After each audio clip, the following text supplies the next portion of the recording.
ሰውነትን ለመከራ አሳልፎ መስጠት ማለት እኮ ነው ጾም ማለት። ምክንያቱም ሰውነት ትጎዳለች በጾም። ሰውነታችን በመብል የምትደሰተው ያክል በጾም ደግሞ ታዝናለች። የሚጾም የሚጸልይ የሚሰግድ ሰው ቢኖር መላእክትን ይመስላል። የሚጸልይ ሰባኪ ሲሰብክ እንኳን አንደበቱ ይጣፍጣል፣ ስብከቱም ከምዕመናን ጋር ይዋሃዳል። የሚሰግድ ሰው ደግሞ በድካሙ ኃይልን ብርታትን ይቀበልበታል። ወድቀህ ባዶህን የምትነሳ እንዳይመስልህ፣ በረከት አፍሰህ ትነሳለህ። እንድትንበረከክ ጉልበት አልሰጠህም እግዚአብሔር። በጾም ያልተስተካከለ ሰውነት በሌላ በምንም ሊስተካከል አይችልም። ሀብትማ ይጠፋል፣ የተለመደ ነው። ውበትም በእርጅና ይለወጣል፣ የተለመደ ነገር ነው። በክርስቶስ መጽናናት ያልቻለ ክርስቲያን ምንም ቢያገኝ ሊጽናና አይችልም። በመላው ዓለም ላይ የመፍረድ ስልጣን አንድ ቀን ሊሰጣችሁ ይችላል፣ እጃችሁ ላይ ሊገባ ይችላል በሆነ ተአምር። ግን ወገኖቼ መንግስተ ሰማያትን ካላገኛችሁበት ምንም አይጠቅማችሁ።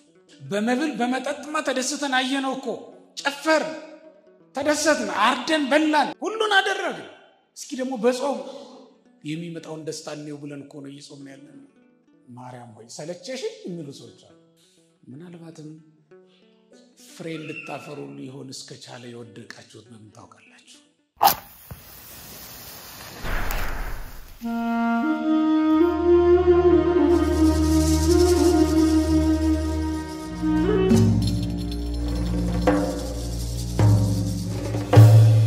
በስመ አብ ወወልድ ወመንፈስ ቅዱስ አሐዱ አምላክ። ስለምን ጾምን በሚል ርዕስ የዛሬውን ትምህርት እንጀምራለን። ስለ ጾም ብዙ ተምራችሁ እንደሚሆን እገነዘባለሁ። ነገር ግን የጾም መጨረሻ እየተቃረበ ነውና እየጾምን ነው ወይ?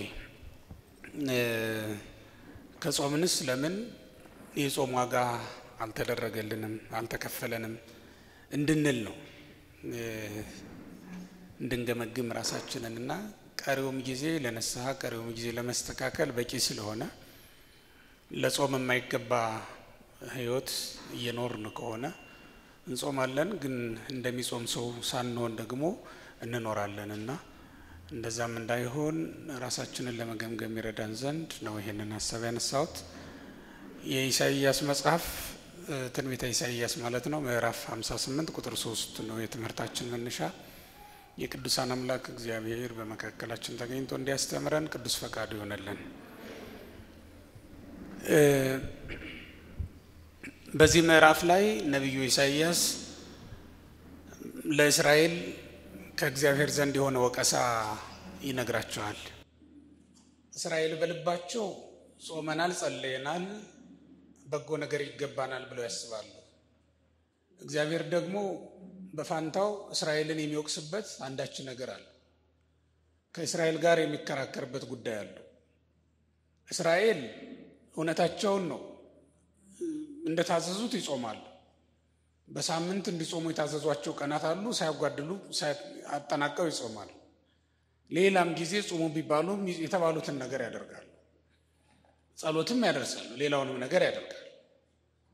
ነገር ግን ለእግዚአብሔር እንደሚገባ እግዚአብሔርን ደስ የሚያሰኝ ጸሎትና ጾም አልነበረምና እግዚአብሔር ከእስራኤል ጋር ይዋቀሳል፣ ይከራከራል። አሁን በሁለቱ መካከል ልዩነት ተፈጥሯልና እግዚአብሔር ኢሳይያስን ሽማግሌ አድርጎ ይልከዋል። ነቢያት በብሉይ ኪዳን፣ ሐዋርያት በሐዲስ ኪዳን ሽማግሌዎች ናቸው።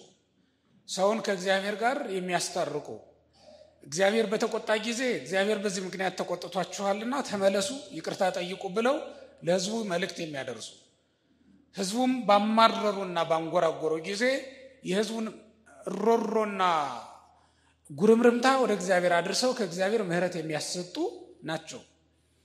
ለዚህ ነው ኢሳይያስን በመካከል መካከለኛ አድርጎ ይላከላቸው።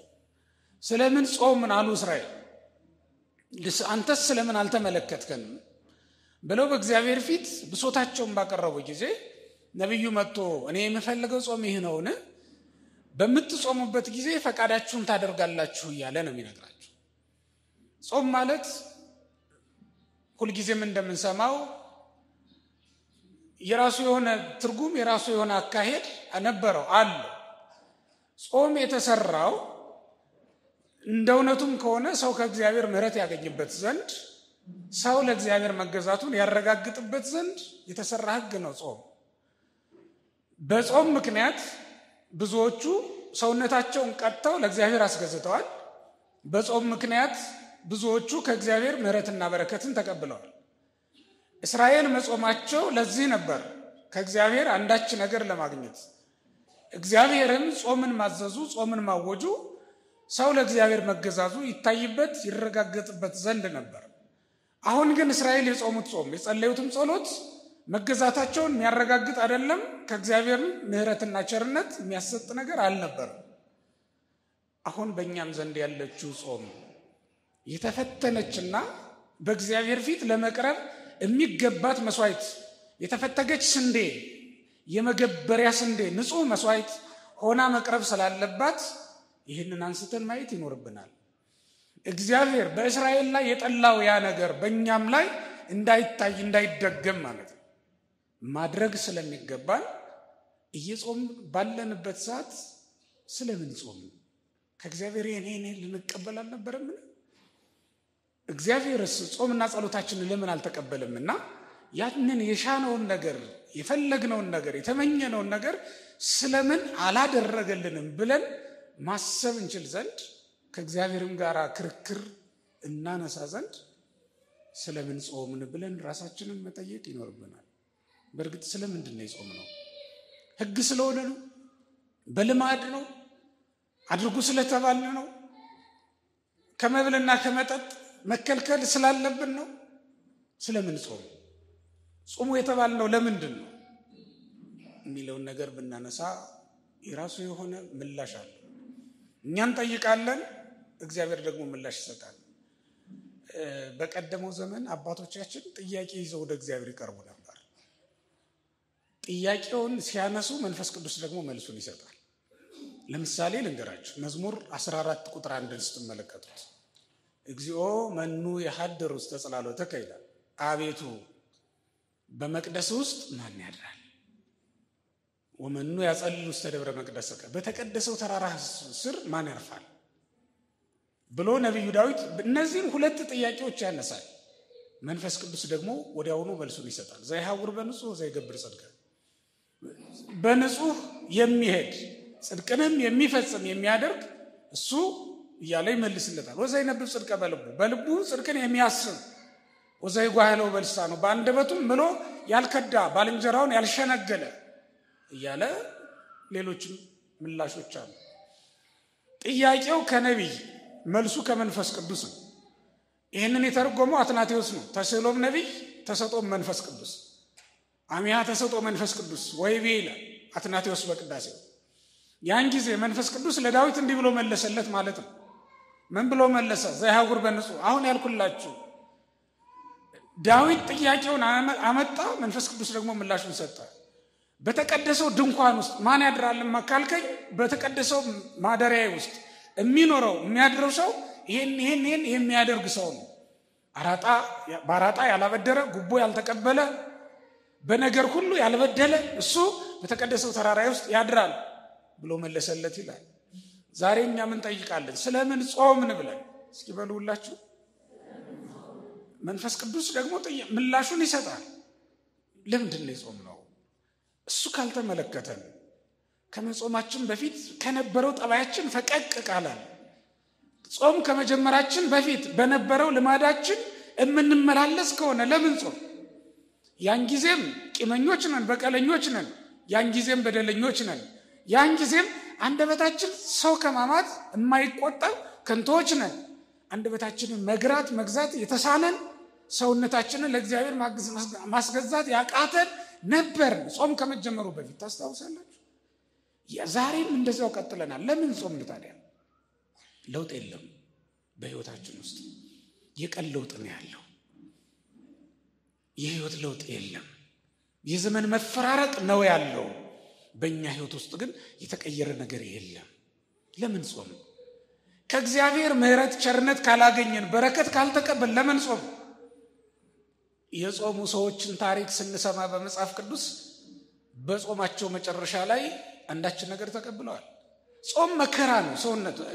ሰውነትን ለመከራ አሳልፎ መስጠት ማለት እኮ ነው ጾም ማለት። ምክንያቱም ሰውነት ትጎዳለች በጾም። ሰውነታችን በመብል የምትደሰተው ያክል በጾም ደግሞ ታዝናለች። የሚጾም ሰው ሐዘንተኛ ነው። የሚጾም ሰው መከረኛ ነው። ሰውነቱ ትጎዳለች፣ ትጎሳቆላለችና በመብል በመጠጥ ደግሞ ትደሰታለች። ሰውነታችን ከጠገበች ዘንድ መደሰቷ ስለማይቀር ይህንን ሐዘን በላያችን ላይ ማወጃችን ለህይወታችን ለውጥ ካላመጣልን ምን ያደርግልናል?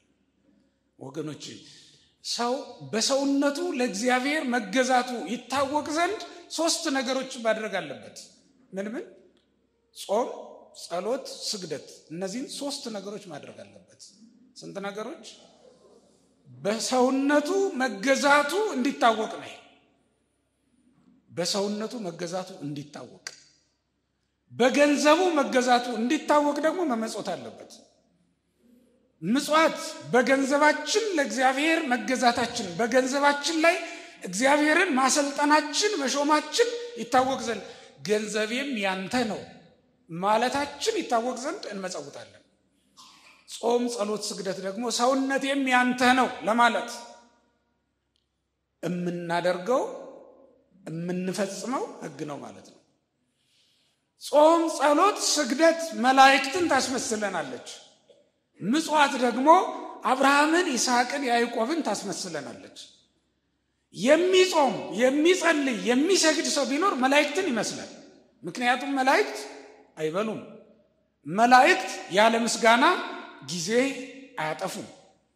ከምስጋና ውጭ የሚሆኑበት ጊዜ የላቸውም። ያለ ስግደት በእግዚአብሔር ፊት የሚያገለግሉበት ጊዜ የላቸውም። ሲሰግዱ ዮሐንስ አይቷቸዋል።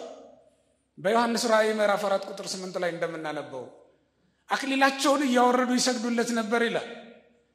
ክብር ሁሉ ላንተ ነው ማለታቸው ነው። በዙፋን ፊት ወድቀው ይሰግዱለታል። የሚሰግድ ሰው የሚሰግድ ክርስቲያን በእግዚአብሔር ዙፋን ፊት እየሰገደ እንደሆነ አምኖ መስገድ ይኖርበታል። እየሰገደ ያለ ክርስቲያን ከመላእክት እንዳንዱ ሆኖ በእግዚአብሔር ፊት እየተንበረከከ እንደሆነ አምኖ መስገድ ይኖርበታል። በሚጾም በሚጸልይ በሚሰግድ ክርስቲያን ፊት የእግዚአብሔር ዙፋን አይታጣም፣ ቢፈለግ አይታጣም። እየሰገዱ በነበረበት ሰዓት አባቶቻችን ክርስቶስን ፊት ለፊት አይተውታል፣ አግኝተውታል። የሚጾሙ ሰዎች ከመንፈስ ቅዱስ ረድኤት ተሰጥቷቸው አንድ ቀን ብለው የጀመሩት ጾም 40 ቀን ድረስ ሲቆዩ በረድኤተ እግዚአብሔር ሰውነታቸው ሳይዛባ ተጠብቀው ቆይተዋል። በሚጾም ሰው ዘንድ የእግዚአብሔር ረድኤት አትታጣም። በሚጸልይ ሰው አንደበት የመንፈስ ቅዱስ ጣዕም አይታጣም። ማር የሚቀምስ ሰው ካፉ ላይ ምሬት ይገኝበታል። የሚጸልይስ ክርስቲያን በእውነት አንደበቱ ላይ የመንፈስ ቅዱስ ጣዕም ይታጣበታል። በእውነት የሚጸልይ በእውነት የሚቀድስ የሚያመሰግን ክርስቲያን አንደበቱ እኮ ጣፋጭ ነው። የሚጸልይ ሰባኪ ሲሰብክ እንኳን አንደበቱ ይጣፍጣል።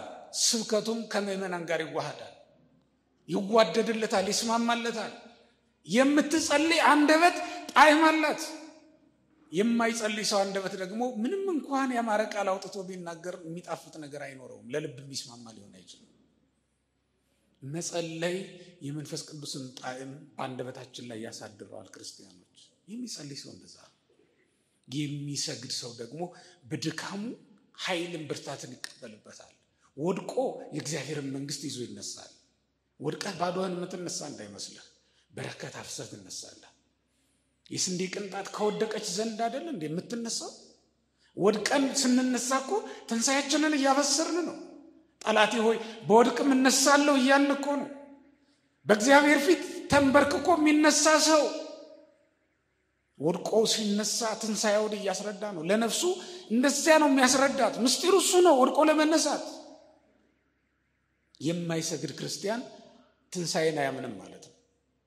የማይሰግድ ክርስቲያን ትንሣኤን እንዴት ሊገልጸው ይችላል? ምስጢረ ትንሣኤን እንዴት ሊያብራራው ይችላል? ወድቆ ያልተነሳ ክርስቲያን በእግዚአብሔር ፊት ተንበርክኮ የማይነሳ ሰው ኃጢአት ብታገኘው ወድቆ መነሳትን እንዴት ሊያውቃት ይችላል?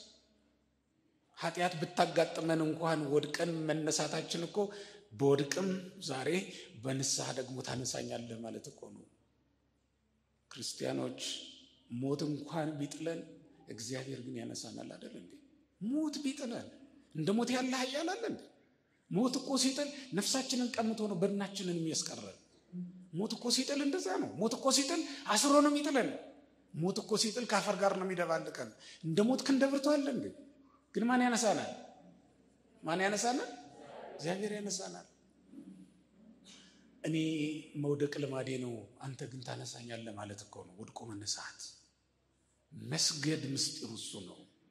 በሰገድን ጊዜ ሁሉ ስጋዬ ይጥለኛል፣ አንተ ግን ታነሳኛለህ ማለታችን ነው ክርስቲያኖች። ስለዚህ ጾም፣ ጸሎት፣ ስግደት መላእክትን ታስመስለናለች። ምጽዋት ደግሞ አብርሃምን ይስሐቅን ታስመስለናለች። በመጽሐፍ ቅዱስ እንደ አብርሃም ጽድቅን ሁሉ የፈጸመ ሰው አለ እንዴ? እንደ ሰማዕታት የተሰደደ፣ እንደ ባለጸጋ እንግዳ ተቀብሎ ያሳደረ እንደ አብርሃም ያለ ደግ ሰው አለ? ርኅራኄው እንግዳ በመቀበሉ ይታወቃል። እግዚአብሔርን መፍራቱ በመሰደዱ ይታወቃል። እግዚአብሔርን መውደዱ አገሩን ዘመዶቹን ጥሎ እግዚአብሔር ባዘዘው ቃል መሰረት ከሀገር ወደ ሀገር መሄዱ እኮ በቂ ነው። እግዚአብሔርን ለመውደዱ ማረጋገጫ ነው። እንደ አብርሃም ጽድቅን ሁሉ የፈጸመ ማን አለ በእውነት? ለዚህ ነው እኮ መጽሐፍ ቅዱስ አብርሃም በሃይማኖት ከበረ ያለው። ለዚህ ነው በመጽሐፍ ቅዱስ እንዲህ ተብሎ የተመሰከረለት ሌላ ሰው አለ እንዴ? እንደ አብርሃም በሃይማኖት የከበረ ሰው አለ? እንዲህ በሃይማኖት የከበረ ሰው ነው። ምጽዋት አብርሃምን ታስመስለናለች። ጾምና ጸሎት፣ ስግደት ደግሞ መላእክትን ታስመስለናለች። ምጽዋት ለሁሉ አይቻልም። ይውላችሁ በደንብ ይሁት። ለባለጸጎችና ገንዘብ ላላቸው ብቻ ሰዎች ሲሳካ በቀር ምጽዋት ለሁሉም ሰው አይሆንም። ነገር ግን ጾም፣ ጸሎት፣ ስግደት ለድሆችም ይሆናል።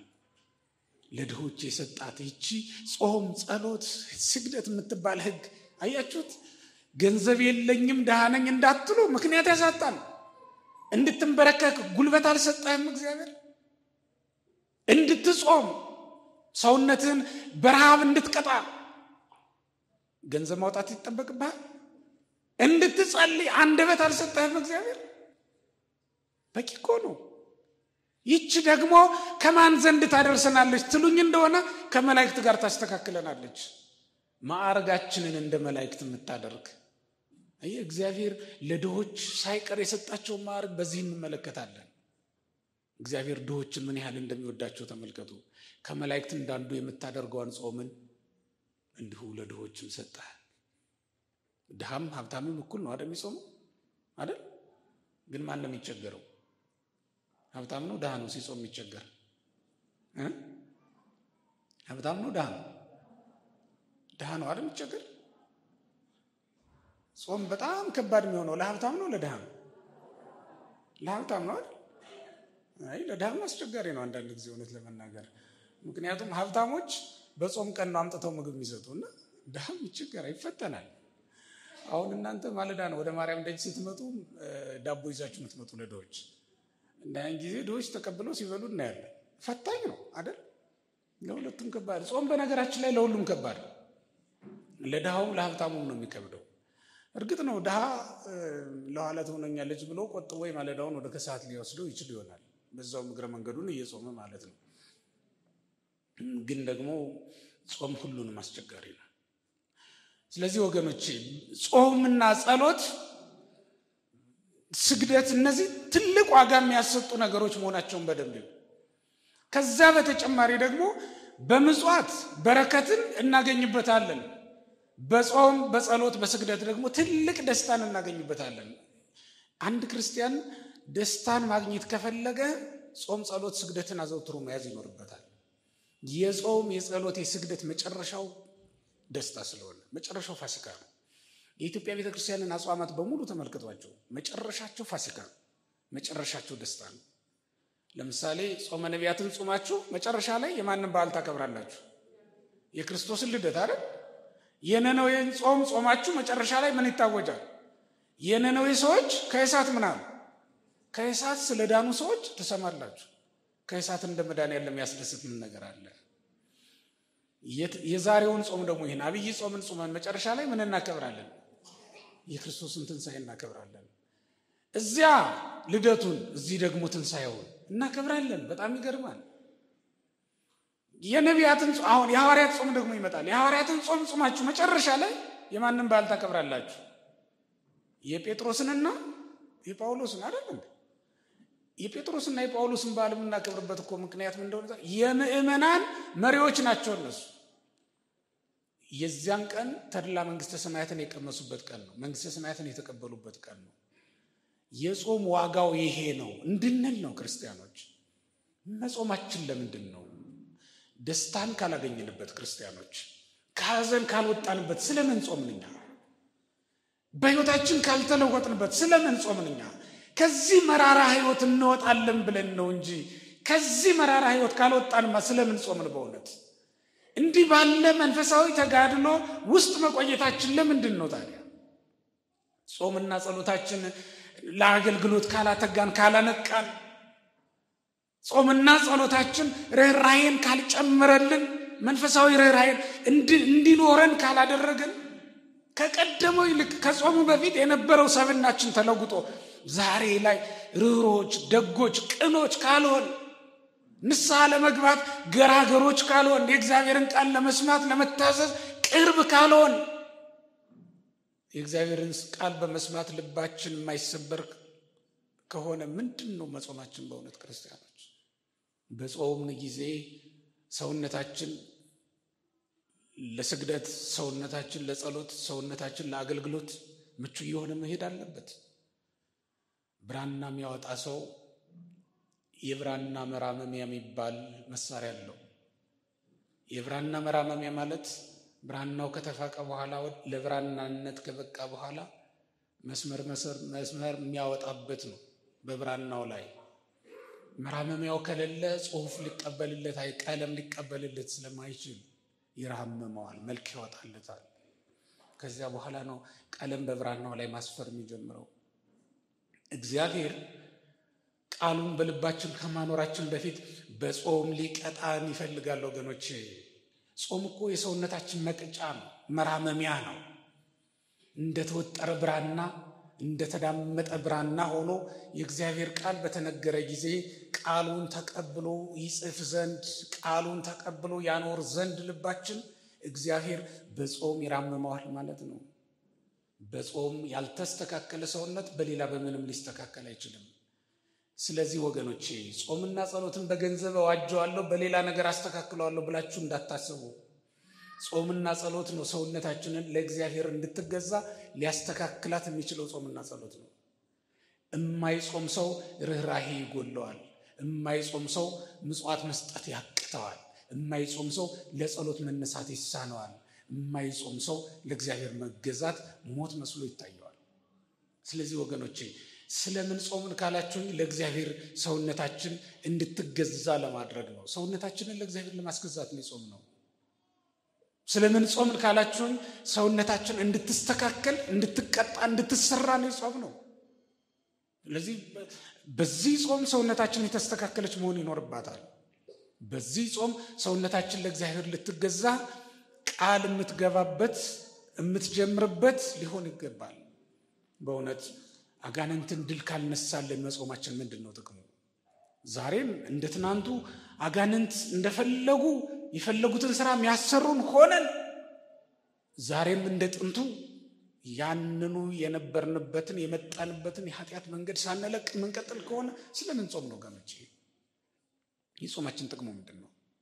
አስቴር በመጾሟ ምክንያት ሃማ ሞቶ ወገኖቿ አልዳኑላትም።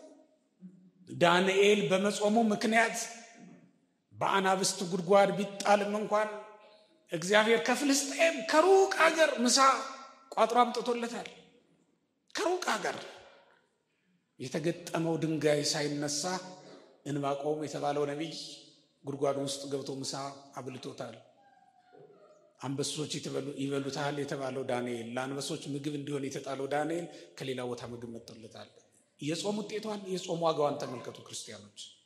ዳንኤል የአንበሳ አፍ የዘጋበትን ጾም፣ የነነዌ ሰዎች ከሰማይ የወረደውን እሳት ያጠፉበትን ጾም፣ የነነዌ ሰዎች ሀገራቸውን የጠበቁበትን ጾም፣ አስቴር ወገኖቿን ያዳነችበትን ጾም እኛ እንደ ቀላል ነገር እንመለከተዋለን እንደ ቀላል ነገር እንዴት ታዩታላችሁ ክርስቲያኖች? በልባችን ያለውን የተከማቸውን የኃጢአት ክምችት ካላጠፋልን፣ ሰውነታችን ላይ የነገሰውን የኃጢአት ደዌ ካልፈወሰልን ጾማችን ስለምንድን ነው ታዲያ ክርስቲያኖች?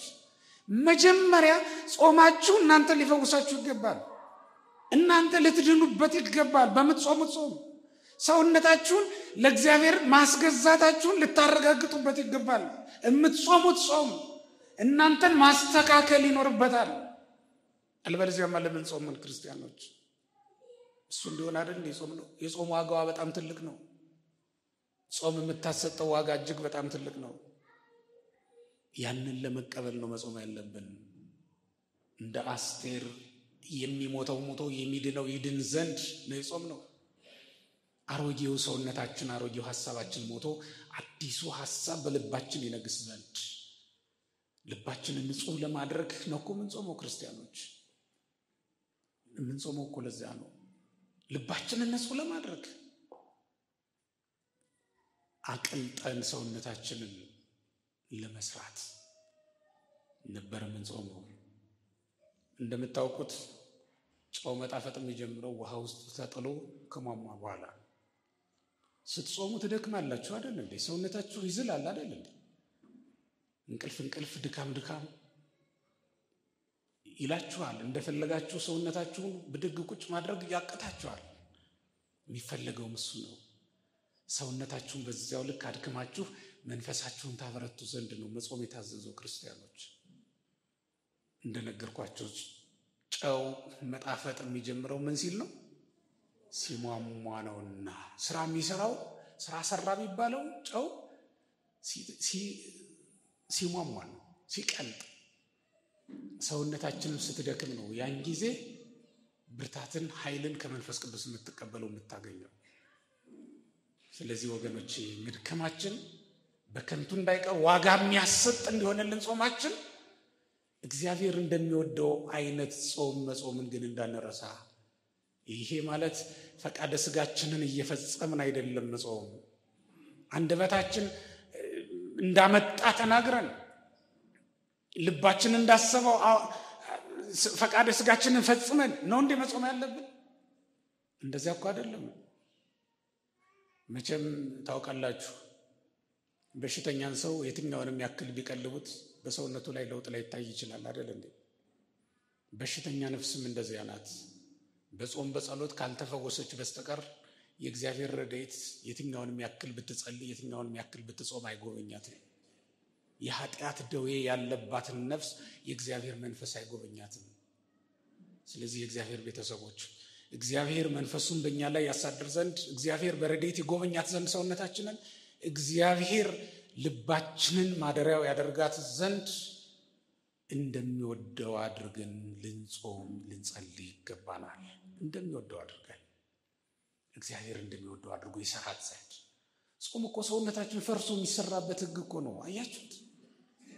ብረት ቀጥቃጭ በእሳት አግሎ እሳት ውስጥ ከቶ ብረቱን እንደገና እንደፈለገው አድርጎ እንደሚሰራው እግዚአብሔርን እኛን ሊሰራን ሲፈልግ በጾም ነው የሚሰራን። አፍርሶ እኮ ነው እንደገና የሚሰራን እግዚአብሔር። ለእግዚአብሔር ስራ የተመቸን እንሆን ዘንድ በደንብ በሚገባ መጾም ይኖርብናል ክርስቲያኖች። ውስጣችንም ውጫችንም ለእግዚአብሔር የተገዛ ለእግዚአብሔር ያማርን የተወደድን እንሆን ዘንድ በእግዚአብሔር ዘንድ እንደሚወደው አድርገን ጾምን ልናቀርብለት ይገባናል። እግዚአብሔር መልሶ የማይሰራን ከሆነ በእውነት ስለምን ጾም? እኛ እግዚአብሔር ለማደሪያነት እንደገና መልሶ እንዲሰራን አይደለም እንደምን ጾም? እግዚአብሔር ቤት መኖራችን ለዚህ አይደል እንዴ? ለመለወጥ እኮ ነው።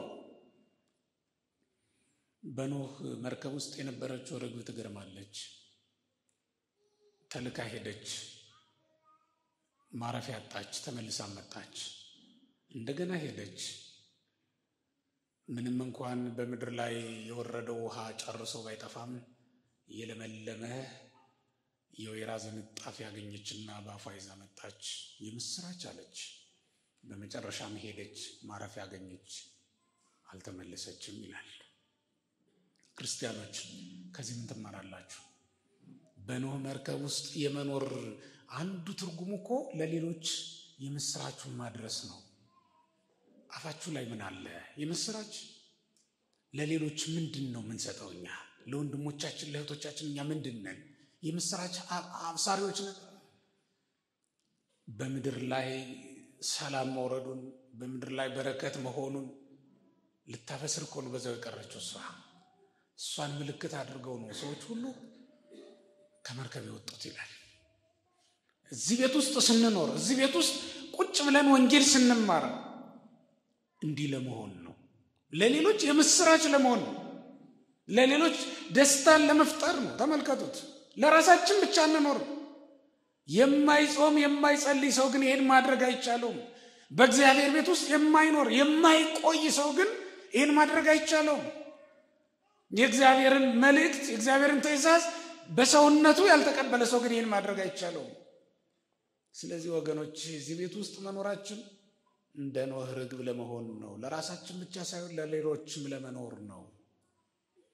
መንፈስ ቅዱስ መልሶ መላልሶ እንዲጎበኘን ለመሆን ነው። በመጨረሻ መመላችሁ አንድ ነገር ነው። ስለምን ጾምን ካላችሁኝ ሰውነታችን ስትራባይቶ እግዚአብሔር ስጋውንና ደሙን እንዲመግበን ስለምንፈልግ ነው የጾምነው። ስለምን ጾምን? ስጋውን ደሙን እንዲያበላን አይደል እንዴ? እርቦኛል ስጋህን አብላኝ፣ ጠምቶኛል ደምህን አጠጣኝ ለማለት እኮ ነው የምንጾመው ክርስቲያኖች። በዚህ ምድር ላይ ስንኖር የምንናፍቀው ምግብ የክርስቶስ ስጋና ደም ነው። የምንፈልገው ምግብ የክርስቶስ ስጋና ደም ነው። ለዘላለም የማያስርበው የማያስጠማው ምግብ የክርስቶስ ስጋና ደም ነው። የምንራበው ለዚያ ነው። የምንጠማው ለዚያ ነው። ነቢዩ ዳዊት እንደተናገረው ጸማት ነፍሴ ለከ፣ ነፍሴ አንተን ተጠማች። ዋልያ ወደ ውሃ ምንጭ እንደሚናፍቅ ከማሁ ታፈቅር ነፍሴ ያለ እግዚአብሔር ነው ያለው። ወደ እግዚአብሔር ትናፍቃለች ይላል። የመጾም እኮ ትርጉም እሱ ነው ክርስቲያኖች። ስትጾሙ ስንጾም የክርስቶስ ስጋና ደም ትዝ ሊለን ይገባል። መብልና መጠጥ አይደለም ሊያምረንም ይገባ። በመጀመሪያ የክርስቶስ ስጋና ደም። የራበው ሰው ምግብ ባየ ጊዜ እንዲሰጡት ይማጸናል አይደል? የተራበች ነፍስም እንደዛው ናት። እኛ እኮ የነፍሳችን ረሃብ ስለማይሰማን ነው። በስጋችን ረሃብ እንድናየው ነው ጾም የመጣልን፣ ጾም የተሰራልን። የስጋችን ረሃብ ውለን እንድናድር አያስችለንም። የነፍሳችን ረሃብ ስለምን አስቻለን ወገኖች? ነፍሳችን ይህን ያክል ተርባ ለምን ጨከን? እሱን እንድናስብ ነው መጾማችን መጸለያችን። ለዚህ ነው በረሃብ ሰውነታችን መቅጣታችን። ለዚህ ነው ነፍሳችንም ተርባ ክርስቶስን ፍለጋ እንድትወጣ ነው። አንድ ክርስቲያን ሁልጊዜ ክርስቶስን የተጠማ መሆን አለበት። አንድ ክርስቲያን ሁልጊዜ ክርስቶስን የተራበ ሊሆን ይገባዋል። ሁልጊዜ ክርስቶስን የሚናፍቅ የክርስቶስን መምጣት የሚጠባበቅ መሆን አለበት። በጨለማ ውስጥ ያለ ሰው የብርሃን ወጋገን ባየ ጊዜ እየነጋ መሆኑ ትዝ ስለሚለው ደስ እንደሚለው ሁሉ አንድ ክርስቲያንም በዚህ ዓለም ፈተና ውስጥ ሆኖ የክርስቶስን መምጣት ይጠባበቃል። በእውነት በውሃ ውስጥ ማዕበል ወጀብ እያናወጣት ያለች ጀልባ ላይ የተንሳፈረ ሰው ትልቅ መርከብ ከወዲያ ባየ ጊዜ የሚጽናና አይደለምን? እዚያ ወደብ ላይ ደርሼ ወይም እዚያ መርከብ ላይ ደርሼ ነፍሴን የማድንበት አንዳች ነገር አንዳች መጠጊያ አገኛለሁ ብሎ ደስ ይለዋል አይደል እንዴ? ማዕበል ወጀብ በተነሳባችሁ ጊዜ በባህር ላይ ስትሄዱ ከሩቅ ወደብ ወይም መጠጊያ ያገኛችሁ እንደሆነ ያያችሁ እንደሆነ እዚያ ተጠግታችሁ እንደምትድኑ ታስባላችሁ። በዚህም ዓለም ውስጥ የትኛውም አይነት ፈተና ቢገጥማችሁ ክርስቲያኖች ክርስቶስ እንደሚመጣ ብቻ እያሰባችሁ ልትጽናኑ ይገባል። ባለጸጎች ገንዘባቸውን ይዘው ቢያስርቧችሁ፣ ኃያላኑ በጉልበታቸው ቢረግጧችሁ፣ ባለስልጣናቱ በስልጣናቸው ቢበድሏችሁ፣ ዓለም በሙሉ ብትገለባበጥባችሁ፣ እናንተ ግን ክርስቶስ ይመጣል በሉ ወገኖች። ክርስቶስን ብቻ መናፈቅ ይኖርባችኋል። ሁልጊዜ ማለት ያለብን እንደዚያ ነው። ቤትማ ይጎላል፣ የተለመደ ነው። ሀብትማ ይጠፋል፣ የተለመደ ነው። ውበትም በእርጅና ይለወጣል፣ የተለመደ ነገር ነው። ፍቅርን በጥላቻ ይተካል። ግን ወገኖቼ ማን ይመጣል? የሁልጊዜ መጽናናችን ክርስቶስ ይመጣል የሚል ነው። በተራብን ጊዜ ሁሉ የምናስበው እሱን ነው። ክርስቶስ የሕይወት እንጀራ ባይሆንልኝ ኖሮ እኮ ለነፍሴ ነፍሴም እንዲህ እንደተራበች መቅረቷ ነበር እንላለን። ክርስቶስ የዘላለም መጠጥ ሆኖ ባይሰጠኝ ኖሮ በዘላለም ጥማት ውስጥ መሞቴ ነበር ብለን እናስባለን። ረሃብ ይገላል አይደል እንዴ? ውሃ ጥም ይገላል አይደል እንዴ? በውሃ ጥም ሰዎች ሞተዋል፣ በረሃብ ሞተዋል። ረሃብ ከሀገር ያሰድዳል፣ ውሃ ጥም ከሀገር ያሰድዳል፣ ከርስት ያፈናቅላል። ነፍሴም ተርባ ተጠምታ ከርስቷ ከገነት ከመንግስተ ሰማያት ተፈናቅላ በቀረች ነበር። ግን ደስ የሚለው ነገር ክርስቶስ መብልና መጠጥ ሆኖ ተሰጥቶልኛል፣ በዚህ ደስ ይለኛል ብሎ አንድ ክርስቲያን መጽናናት አለበት። ይሁላችሁ በክርስቶስ መጽናናት ያልቻለ ክርስቲያን ምንም ቢያገኝ ሊጽናና አይችልም። መንግስተ ሰማያት ገንዘብ እንደሆነችው እያሰበ ሐዘኑን መርሳት ያልቻለ ክርስቲያን በምንም ሊደሰት አይችልም። እንደ ሕፃን ልጅ አድርጋችሁ እንጂ ወገኖቼ። አንድ ሕፃን ልጅ እኮ አዲስ ልብስ ከተገዛለት ሌሊቱ አይነጋለትም አይደል እንዴ? ሕፃን ሆናችሁ ታውቃላችሁ አይደል? ነበራችሁ አይደል? የሆነ ጊዜ አዲስ ልብስ ይገዛላችሁ እንዴት ነበራችሁ? ሌሊቱ አይነጋም አይደል? እንደውም እኮ ሌሊት ላይ ተነስቶ ጫማውን የሞከረ ሰው ከእናንተ መካከል ይኖራል። አዲስ ጫማ ተገዝቶልን በቃ ያንን ነው የሚያስ አዲስ ጫማ በተገዛለን ጊዜ ጓደኞቻችንን ማግኘት እንፈልጋለን። ለምን? ጫማችንን ለማሳየት። መንግስተ ሰማያት አዲስ ዓለም ናት። በዚህ ደስ ይበላችሁ ክርስቲያኖች። አይናፍቃችሁም? ያቺ መንግስተ ሰማያት የምትሰጥበት ቀን እግዚአብሔር በወዳጆቻችን እግዚአብሔር በአገልጋዮቹ ፊት ሁሉ ሲያከብረን ማየት አይናፍቃችሁም? አክሊል ሲደፋልን ማየት የናፈቀው ሰው የለም? የጽድቅ አክሊል ተዘጋጅቶ ሲሰጠን፣ የጽድቅ ካባ ሲደረብልን፣ ብርሃን ለብሰን ከመቃብር ስንወጣ፣ እግዚአብሔርም ከሰማይ በእልፍ አእላፍ መላእክት ታጅቦ ሲወርድ፣ በቀኙ ሲያቆመን፣ ዝማሬው ምድሪቱን ሲሞላት፣ ከእግዚአብሔር በቀር ሌላ አምላክ እንደሌለ ዓለም በሙሉ በዓይኑ ሲያይ፣ ጠላቶቹም ሲፈረድባቸው ስታዩ ደስ አይላችሁ? ያችን ቀን አትናፍቁም? በዚያ የማይጽናና ያችን ቀን የማይናፍቅ ክርስቲያን ካለ በምንም ሊጽናና አይችልም ወገኖች፣ በምንም። ምናልባት እኮ ክርስቲያኖች ውቅያኖስ ሁሉ የእናንተ ሊሆን ይችል ይሆናል አንድ ቀን። ምናልባትም ምድር ሁሉ በእናንተ ስልጣን ቁጥጥር ስር ልትሆን ትችላለች አንድ ቀን። ማናቸው በቅርቡ የተሾሙት የአሜሪካ ፕሬዝዳንት አንድ ቀን የእርዳታ ድርጅቶችን ሁሉ እናቆማለን ባለው ጊዜ ዜናው ያሳዘነው አሜሪካውያንን ብቻ ነው። እዚህ ኢትዮጵያ ውስጥም አንገቱን የደፋ እዚህ ኢትዮጵያ ውስጥም በረሃብ የተቀጣ በጣም ብዙ ሰው አለ። ምክንያቱም እርዳታውን እናቆማለን ሲሉ ከዚያ በሚመጣ በረከት የሚኖር በጣም ብዙ ሰው ኖሯል። ለካ አሜሪካ ላይ የሚወጣ ህግ አሜሪካን ብቻ አይደለም እንደሚለው ማለት ነው። ስለዚህ አሁን በመላው ዓለም ላይ የመፍረድ ስልጣን አንድ ቀን ሊሰጣችሁ ይችላል፣ እጃችሁ ላይ ሊገባ ይችላል በሆነ ተአምር። ግን ወገኖቼ መንግስተ ሰማያትን ካላገኛችሁበት ምንም አይጠቅማችሁ። በመንግስተ ሰማያት በዚያ ልትደሰቱ ትችላላችሁ። በዚያች ሌሊት በዓለም ሁሉ ላይ እንድትፈርዱ ስልጣን ስላገኛችሁ ልትደሰቱ ትችሉ ይሆናል። የዓለም ሁሉ መግደልና ማዳን ቁልፉ እናንተ እጅ ላይ ሊገባ ይችል ይሆናል። ግን ምን ጥቅም አለው? የእግዚአብሔር መንግስት ካላገኛችሁበት። በረሃ ላይ የወደቀ የሆነ ጥግ ላይ የወደቀ አንድ ባህታዊ እኮ ይበልጣችኋል። ታውቃላችሁ? እንደዚያ የምንሆንበት ቀን ሊመጣ ይችላል። ምናልባትም ደግሞ አንድ ቀን ውቅያኖሳችሁ ሊደርቅ ይችላል። አንድ ቀን ዙፋናችሁን ሊናድ ይችላል። አንድ ቀን ያጠለቃችሁት የወርቅ ካባም ተንሸራቶ ሊወድቅ ይችላል። የደፋችሁት የወርቅ ዘውድም እንዲሁ የደረሰበት ላይ ይታወቅ ይችል ይሆናል። ግን ሁልጊዜ የምትደሰቱበት ክርስቶስን ግን በምንም ልታጡት አትችሉ። ስለዚህ ወገኖቼ በክርስትናችሁ ካልተጽናናችሁ በሌላ በምንም ልትጽናኑ አትችሉ። ሊያጽናናችሁ የሚችል ሰው የለም በምድር ላይ። ሊያጽናናችሁ የሚችል ሰባኪም የለም በምድር ላይ። መጽናናት ያለባችሁ በክርስትናችሁ ነው፣ በሃይማኖታችሁ ነው መጽናናት ያለባችሁ። ለዚህ ነው የጾም ነው። በክርስቶስ መደሰትን እንድንለማመድ ነው የምንጾመው። አየው፣ በመብል በመጠጥማ ተደስተን አየነው እኮ። ጨፈርን፣ ተደሰትን፣ አርደን በላን፣ ጠጅተን ጠጣን፣ ሁሉን አደረግን። እስኪ ደግሞ በጾም የሚመጣውን ደስታ እንየው ብለን እኮ ነው እየጾምን ያለ ነው። የማትደሰቱበት ከሆነ ስለምን ትጾማላችሁ? ስትጾሙ ደስ ይበላችሁ ክርስቲያኖች። ስትበሉ ብቻ አይደለም። ሲጀመር ክርስቲያን በመብላት ደስ አይለውም፣ በመጾም ነው ደስ የሚለው። ክርስቲያን በኃጢአት ከሆነ ማግኘትም አያስደስተው። ክርስቲያን በኃጢአት ከሆነ መሾምም አያስደስተው። በኃጢአት ከማግኘት በጽድቅ ማጣት ያስደስተዋል። በኃጢአት ከመሾም በጽድቅ መሻር ያስደስተዋል። ክርስቲያን ማለት እንደዚያ ሲሆን፣ ክርስትና ማለት ትርጉሙ እንደዚያ ነው። ትክክለኛውን የክርስትና ኖር ነው የምንለው በጽድቅ ሁሉን ነገር መቀበል ስንችል ነው።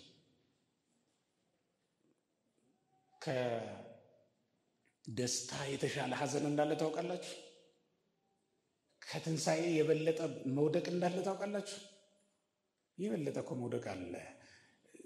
የስንዴ ቅንጣት የምትወድቀው መውደቅ በጎተራ ከምትኖረው መኖር እኮ የተሻለ ነው። ታውቃላችሁ? ለስንዴ ቅንጣት ጎተራ ውስጥ ከመኖር የስንዴ ማሳ ውስጥ መውደቅ ይሻላታል። ምክንያቱም 30 እና 60 100 ያማረ ፍሬ ማፍራት የምትችለው ጎተራ ውስጥ ነው። ንገሩኝ፣ ጎተራ ውስጥ ነው አይደለም። ምን ስትል ነው? ስትወድቅ ነው። በወደቃችሁ ቀን ሁሉ እግዚአብሔር የጠላችሁ የሚመስላችሁ ለምንድን ነው? ያዘናችሁ ቀን በቃ ጾምና ጸሎታችሁ ያልተሰማላችሁ ያልታየላችሁ ይመስላችሁ ለምንድን ነው? ማርያም ሆይ ሰለቸሽኝ የሚሉ ሰዎች አሉ። አንቺም ተውሽኝ፣ አንቺም እንደሰው ሆንሽብኝ የሚሉ ሰዎች አሉ። ምናልባትም ፍሬ እንድታፈሩ ሊሆን እስከቻለ የወደቃችሁት በምን ታውቃላችሁ? ከጎረቤታችሁ ደስታ ይልቅ የእናንተ ሐዘን እንደሚሻል አታውቁ? ከጎረቤታችሁ ትልቅነት ግዙፍነት የእናንተ ማነስ እንደሚበልጥ አታውቁ? እስኪ ንገሩኝ። ከአሳ ነባሪ ይልቅ ገበሬ ወይም አሳ አጥማጅ በመረቡ የሚያጠምደው ትንሹ አሳ አይሻልም? አሳ ነባሪ ቢገዝፍ ለምግብነት እኮ አይውልም። ትንሹ አሳ ግን ለምግብነት ይፈለጋል። ክርስቶስ ህብስት አበርክቶ ባበላ ጊዜ 5 እንጀራ ነበረ። ስንት አሳ ነበር? 2 አሳ ደግሞ ነበረ። ተመልከቱ። በክርስቶስ ማዕድ ላይ የተገኘው ያ ትንሹ አሳ ነው እንጂ አሳ ነባሪው አይደለም። ልብ በሉ። ክርስቶስ ጴጥሮስን ባዘዘው ጊዜ የተጠመዱ አሶች ነበሩ። እነዚህ አሶች መካከል አሳ ነባሪ አልነበረበትም። ግዙፍነቱ አያችሁት? በክርስቶስ ማዕድ ላይ እንዳይገኝ ከልክሎታል። ስልጣናቸው እዚህ ጉባኤ እንዳይገኙ የከለከላቸው ሰዎች አሉ። አያችሁት? ስልጣን ምን ያህል ለውድቀት እንደሚዳርግ። ባለጸግነታቸው ለቅዳሴ እንዳይመጡ አድርጓቸዋል ብዙ ሰዎች። አያችሁት? ማግኘት ከማጣት የማይሻልበት ቀን እንዳለ አታውቁም? አንዳንድ ማጣቶች ከማግኘት የተሻሉ ናቸው። እንዴ ለምንድን ነው ማጣትን ሁሉ እንደ እርግማን የምትቆጥሩት? ለቅሶን ሁሉ ከደስታ በታች አድርጋችሁ የምትመለከቱት ለምንድን ነው? እንደ ክርስትና አስቡ። እንደ ክርስቲያን ተደሰቱ ወገኖቼ፣ እንደ አሕዛብ አይደለም። በመብላት በመጠጣት አሕዛብ ደስ ይላቸዋል። በጾም የምትደሰቱ ልትሆኑ ይገባል። ካልተደሰታችሁበት መጾማችሁ ለምንድን ነው? ስለምን ጾምን ካላችሁኝ መንፈሳዊ ደስታን እናገኝ ዘንድ ነው። ስንበላ ስጋችን ተደስታ ነበር፣ ስንጾም ደግሞ ነፍሳችን ደስ ይላታል። ስለዚህ ነው ጾም ነው። ስለምን ጾምን ካላችሁኝ በበላን በጠጣን ጊዜ አንቀላፍተን የጸሎት ጊዜ አልነበረንም። መጾማችን ለጸሎት ጊዜ እንድናገኝ ነው።